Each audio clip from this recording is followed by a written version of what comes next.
85'li yıllarda İzmir'deyken في ثمانينيات القرن الماضي كانت السيارة التي نسميها السلحفاة من أرخص السيارات، فاشتريت واحدة منها، وهكذا وقعت في حب هذه السيارة وعرفت كل شيء عنها مع أنني شرطي ولست ميكانيكيا.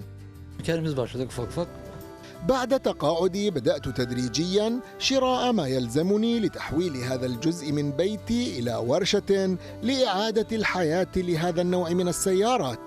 حب هذه السيارة أصبح إدمانا في العائلة، أصاب زوجتي التي تشجعني وابني الذي يساعدني في كل شيء، ويبدو أن الحب سينتقل إلى الأحفاد أيضا.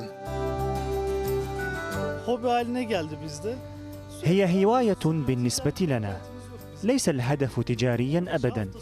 بمجرد انتهاء عملي آتي إلى هنا لمساعدة والدي. نصلح سيارات السلحفاة المدمرة تماما ونبيعها تقريبا بنفس سعر التكلفة.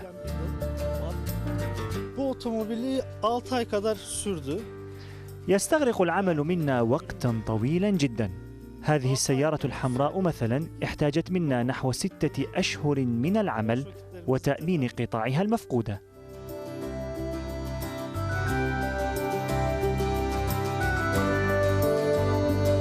كل هذا التعب يختفي بمجرد رؤية هذه السيارة تتحرك من جديد.